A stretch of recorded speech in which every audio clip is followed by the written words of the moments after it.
इस वीडियो को लाइक कीजिए, अपने दोस्तों के साथ शेयर कीजिए और अगर अभी तक आपने हमारे चैनल को सब्सक्राइब नहीं किया तो इसे सब्सक्राइब कर लीजिए और साथ ही मौजूद बेल आइकन को दबा लीजिए ताकि आपको तमाम नई स्टोरीज मिलती रहे।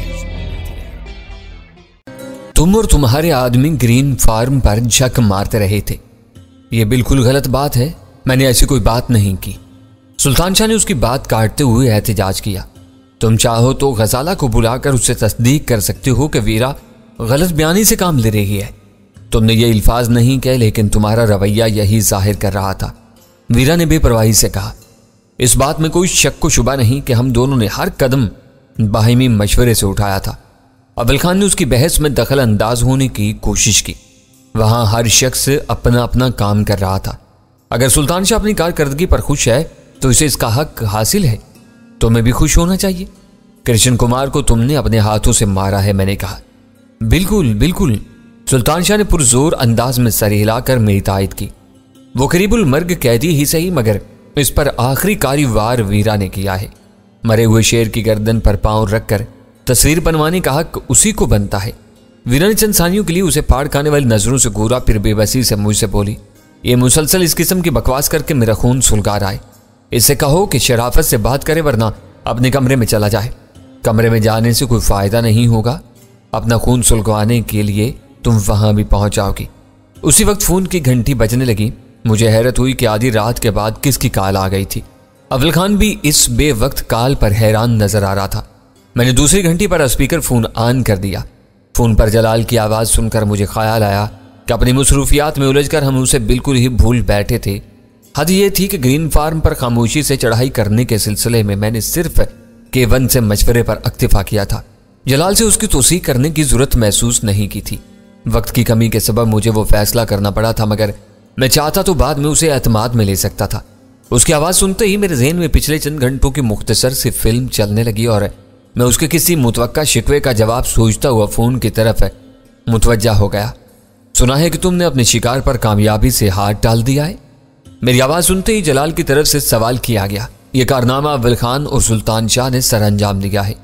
इस बारे में मेरा K1 से राब्ता रहा था। मुझे रिपोर्ट मिल गई थी। उसने मेरी बात दरमियान ही से काट दी। मेरे आदमी इस मामले से दूर रहने पर मजबूर थे। हम किसी वाज़ेह पॉलिसी को नज़रअंदाज नहीं कर सकते। तुमने बर वक्त और सही फैसला किया। अगर किसी वजह से वो दोनों वहां से निकलने में कामयाब हो जाते तो मुझे बड़ा कल्क होता। इन लोगों की सरकोबी इन्हीं के हथकंडों से की जा सकती है। तुम्हारे तीनों आदमी अब कहाँ हैं? उनकी इतलात क्या है? मैंने तजस्सुस से पूछा। वो मेमन गोट में हैं। ग्रीन फार्म में होने वाले तसादुम के बाद इक्खाई से भड़कने वाले बुलंद शोलों ने उन्हें वहां रुकने पर मजबूर कर दिया था। इस वीराने में आग बुझाने का कोई बंदोबस्त नहीं है, इसलिए अभी तक कोई कार के करीब नहीं जा सका था। हेलीकॉप्टर से वहां पहुंचने वाली इमदादी टीम किसी हादसे के लिए तैयार नहीं थी। वो भी बेबस हैं। इमदादी टीम? मैंने चौंक कर उसकी बात काट दी। वो वहां कैसे पहुंच गई? कराची में मुकीम अमरीकी कौंसल जनरल ने प्रोटोकॉल से हटकर बराह रास्त आर्मी के गैरिजन कमांडर से राब्ता किया था कि 2 अमरीकी अफसरान रास्ता भटककर मेमन गोट की तरफ निकल गए हैं और वहां गुंडों के नरगे में फंस गए हैं। उनके लिए फौरी मदद की दरख्वास्त की गई थी और वहां से इमदादी टीम रवाना कर दी गई। मैंने सपाट लहजे में पूछा। सूरत हाल ही कुछ ऐसी थी। एक छोटे हेलीकॉप्टर में 3 मुसल्ला आर्मी कमांडोज के साथ कौंसल खाने का एक सीनियर अफसर भी वहां गया है। दरअसल वो कोई इमदादी टीम नहीं है। वो लोग किसी मुसल्ला मुकाबले की तैयारी के साथ गए हैं। मैं लम्हा भर के लिए अंदर ही अंदर कांप उठा। अमरीकी अपने मफादात के तहफ़्फ़ुज़ के लिए हर हरबा आजमाने में खसूसी महारत रखते थे। अगर हेलीकॉप्टर से जाने वाली टीम कुछ पहले इन अतराफ में पहुंच जाती तो ज़मीन पर मसरूफ़ कार स्पेशल टास्क फोर्स वालों पर मुकम्मल बेखबरी में आसमान से मौत की बरसात हो सकती थी। ये बहुत गनीमत हुआ कि हेलीकॉप्टर पहुंचने से पहले वो लोग सुपर हाईवे पर काफ़ी दूर निकल चुके थे। आग के शोले मीलों दूर से नजर आ रहे थे। जलाल बता रहा था, ग्रीन फार्म की तलाश से पहले इनकी तवज्जा उसी तरह मरकूज होगी और फिर हेलीकॉप्टर पर कमांडोज के साथ मौजूद अमरीकी अफसर ने खाई में जलती हुई स्याकार पहचान ली। भड़कते हुए शोलों के साथ हेलीकॉप्टर की ताकतवर सर्च लाइट ने पूरा इलाका मुनव्वर कर दिया था। वो वहीं लैंड कर गए और अब तक वहां आग सर्द होने के मुंतजिर हैं। तुम्हें ये सब इतलात कहाँ से मिली हैं? मैंने कुछ सोचते हुए पूछा। वो आग दूर तक देखी गई थी। मेरे तीनों आदमी मकामियों में मिलकर जाए हादसा पर मौजूद हैं और वक्फे वक्फे से मुझे रिपोर्ट दे रहे हैं। मेरी ये चौथी फ़ोन कॉल है स्टेशन 4 से मालूम हुआ कि तुम लोग घर के लिए निकल चुके हो। यहाँ से कोई जवाब नहीं मिल रहा था। राब्ते में मुसलसल नाकामी पर मुझे तशवीश होने लगी थी। घर पर कोई नहीं था। हम चंद मिनट पहले यहाँ पहुंचे हैं। वजाहत करके मैंने उससे पूछा, क्या K1 का ऑपरेटर्स इतना ताकतवर है कोई इस पर तुमसे इस्लामाबाद में भी राब्ता बरकरार रखे हुए? ऑपरेटर्स की इतनी रेंज नहीं है। K1 मोबाइल फोन इस्तेमाल कर रहा है। तुम ये बताओ कि इनकी गाड़ी को हादसा कैसे पेश आया? उनसे गुलू खुलासी का कोई दूसरा महफूज रास्ता नहीं था। इनको जिंदा गिरफ्तार करना बेसूद था। मुझे खुशी है कि इन लोगों ने हादसे के रूप में अपने दुश्मनों से छुटकारा हासिल कर लिया। गाड़ी में कितने अफराद मौजूद थे? जलाल इस वाक़े की तफसीलात जानने के लिए बेचैन था। सिर्फ 3, दोनों अमरीकी और इनका मकामी ड्राइवर। दुआ करो कि गिरती हुई कार इन तीनों की चिता बन गई हो। उसकी आवाज़ पुरतशवीश होगी। धमाकों और झटकों से दरवाज़ा खुलने के बायस कोई दूर गिर कर जिंदा रह गया तो खासी मुश्किलात पैदा हो सकती हैं। अमरीकी इस वाक़े की तफ्तीश में बाल की खाल निकाल लेंगे। बेफिक्र रहो, कारखाई में गिराने से पहले तीनों की गर्दनें तोड़ दी गई थी। हर काम साफ सुथरे तरीके से हुआ है। पोस्टमार्टम रिपोर्ट तसादुम के झटके से उनकी गर्दनें टूटने की कहानी सुनाएगी। कार की बॉडी भी शायद बिल्कुल बेदाग निकलेगी। मुझे बताया गया कि वहां फायरिंग का जबरदस्त तबादला हुआ था। जलाल की आवाज में हैरत थी। ग्रीन फार्म और उसके आसपास पेश आने वाले वाकयात की कड़ियों से वो यकसर बेखबर था, जब किसी इलाके में होने वाली ताज़ा तरीन कार्रवाइयों के बारे में उसके पास भरपूर मालूमात थी। हमारी वो गुफ्तगू देर तक चलती रही। इस दौरान में गजाला चाय तैयार करके ले आई थी। एक मरहला ऐसा आया कि उसे बराह रास्त अव्वल खान से बात करने की जरूरत पेश आ गई। उस वक्त तक उसे यह इल्म नहीं हो सका था कि अव्वल खान मेरे साथ बैठा हुआ सारी गुफ्तगू सुन रहा था। हाँ जलाल, मैं बोल रहा हूं। मेरे इशारे पर अव्वल खान ने धीरे से कहा, यह पूरा ऑपरेशन तुम्हारा था, इस बारे में तुम्हारी रिपोर्ट क्या होगी? दूसरी तरफ से जलाल की आवाज आई, जो कुछ हुआ वो रिपोर्ट कर दिया जाएगा। तुम जानते हो कि STF की सिर्फ एक पॉलिसी है, दुश्मन को तलाश करके हर कीमत पर तहस नहस करना। पॉलिसी की आर्जी तब्दीलियों से हमारे इस मिशन पर कोई असर नहीं पड़ता। तुम अपनी जगह ठीक हो, लेकिन हमारी कुछ मजबूरियां हैं जिनके बारे में डैनी ने तुम्हें बता दिया होगा। मैं नहीं चाहता कि मेमन गोट और ग्रीन फार्म की निशानदेही के सिलसिले में मेरे आदमियों का जिक्र आए। मैं समझता हूं, अव्वल खान ने बेफिक्री से कहा। यह निशानदेही सिर्फ तुम्हारे आदमियों ने नहीं की थी। डैनी ने एक जनाना जरिया भी इस्तेमाल किया था। दोहरी तस्दीक के बाद ही हमने तेजी से कार्रवाई करने का फैसला किया था। जनाना जरिया?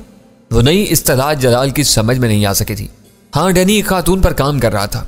उसी ने ग्रीन फार्म के बारे में बताया था। बस तो तुम इसी पर इक्तिफा करना। जलाल की आवाज से इत्मीनान मुतरश्य था।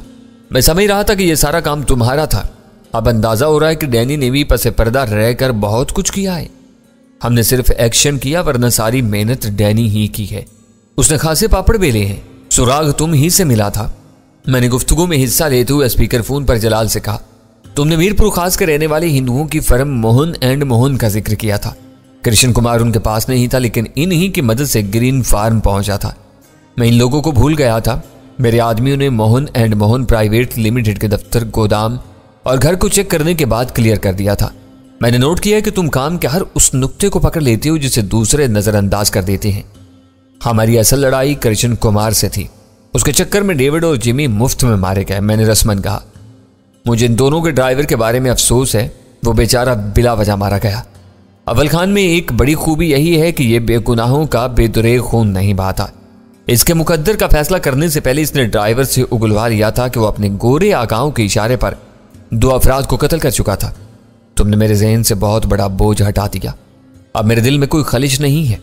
उलझन को पीछाने की बजाय इस पर गुफ्तगू हमेशा मुफीद रहती है। मैंने हंसकर कहा, अब यह ख्याल रखना कि कृष्ण कुमार और अमरीकियों के दरमियान कोई ताल्लुक सामने ना सके, बल्कि कृष्ण कुमार की लाश गायब हो जाए तो ज्यादा बेहतर होगा। वो वैसे भी यहाँ लावारिस था। सारी फिक्रमंदी के बावजूद भारतीय उसके लिए आवाज नहीं उठा सकेंगे, इसीलिए उसकी लाश का मंजरेआम पर आना जरूरी है। रावाले सिर्फ तशद्दुद और खून रेजी की जुबान समझते हैं। मैंने उसे कृष्ण कुमार की लाश के बारे में अपनी तजवीज से आगाह किया तो वो खुश हो गया। उसने सही अंदाजा लगाया था कि मेजर बख्शी के घर के कुर्बो जवार से राह के एक सीनियर कमांडो की लाश मिलने के बाद, और कुछ हो या ना हो, बख्शी की आधी जान जरूर निकल जाएगी। कृष्ण की दूर रस सरगर्मियों का जाल सामने आ जाने के बाद अब यह बात खुल चुकी है कि राह वालों ने यहाँ अपनी सरकारी सरगर्मियां बहुत कम कर दी हैं।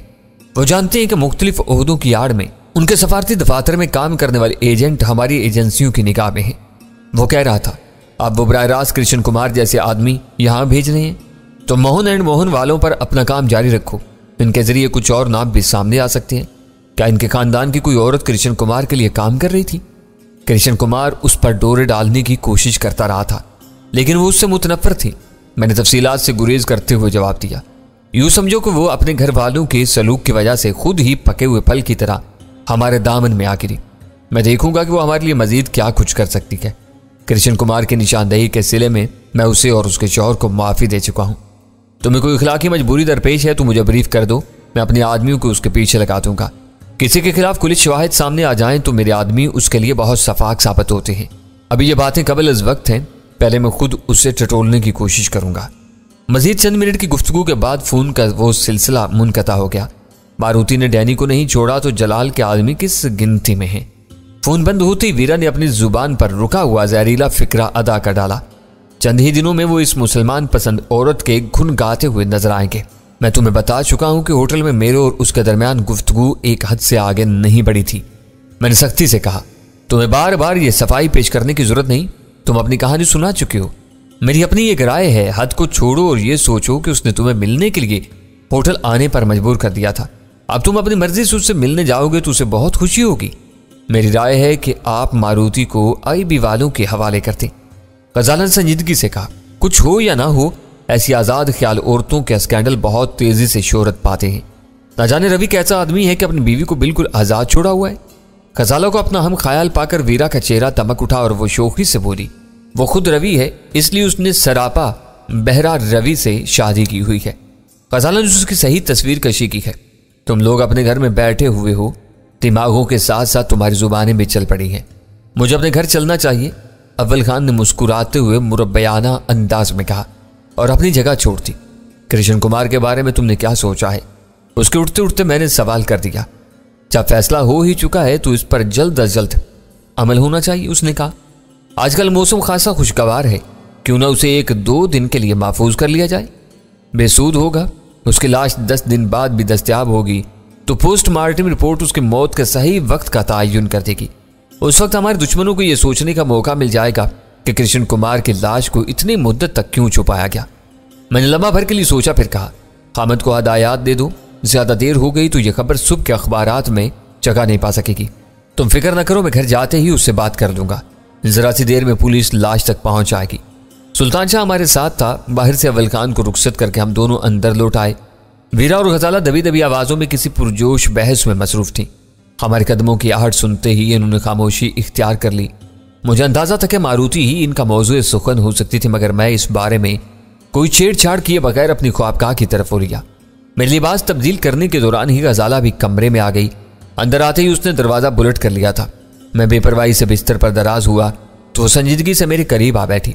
मैंने उसका नर्म हाथ अपने हाथों में लिया तो उसने बहुत आसूदा अंदाज में अपना सर मेरे सीने पर रख दिया। मैंने दूसरे हाथ से उसकी महकती हुई दराज जुल्फों को थाम कर उसे खुद से और करीब कर लिया। सच से बताएं कि वीरा के बारे में आपकी क्या राय है? गजाला ने धीमी आवाज में बहुत नरमी से पूछा। आज बरसों बाद तुम्हें यह ख्याल कैसे आ गया? मैंने हिर्स से सवाल कर डाला। आपको मालूम है कि मुझे अक्सर अपने बारे में सोचने पर मजबूर कर देती है। हमारे हिसाब से तो वो बिल्कुल ही गई गुजरी लड़की है, लेकिन मगरबी तहजीब के मुताबिक उसे सिर्फ आज़ाद ख्याल और बेपरवाह करार दिया जा सकता है। मैंने बहुत मोहतात अल्फाज में अपनी राय दी थी। गजाला ने मेरे सीने से सर उठाए बगैर खफगी से मेरी तरफ देखा और घनेरी पलकें झपकाते हुए बोली, इसके बारे में आप मुझे इतना बता चुके हैं कि मैं अब कुछ और जानने की ख्वाहिश नहीं रखती। मेरा सवाल सिर्फ इतना था कि वह हम दोनों के लिए क्या जज्बात रखती है। हमारे साथ वो मुखलिस है, मेरी और तुम्हारी शादी को तस्लीम कर चुकी है, पर न छत के नीचे गुजारा न कर पाती।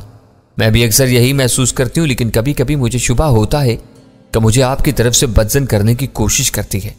मैं बेख्तियार हंस पड़ा।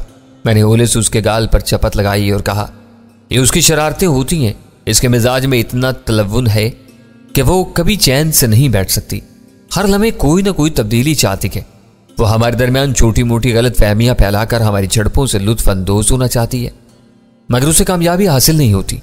शायद इस वक्त भी वो यही चाह रही थी। गजाला भी मेरी हंसी में शामिल होगी। क्या कह रही थी वो? मैंने मुतजस्सिस लहजे में सवाल किया। सुबह मैं उसकी खबर लूंगा, आप इससे कोई बात ना करें। बेचारी मायूस होकर अपनी इस तफरी का सिलसिला तर्क कर देगी। इस वक्त वो मारुति के बारे में मेरे कान भर रही थी। वो बोलना शुरू करती है तो उसकी हर बात सच मालूम होती है। यह हर झूठे की खूबी होती है कि वो अपने झूठ को आर्जी तौर पर सच बना देता है, मगर फिर यह साफ हो जाता है मैंने मारुति का नाम लिए बगैर एक आम सी बात कहकर वो मौजू वहीं खत्म करना चाहा, मगर गजाला बहलावे में ना सकी।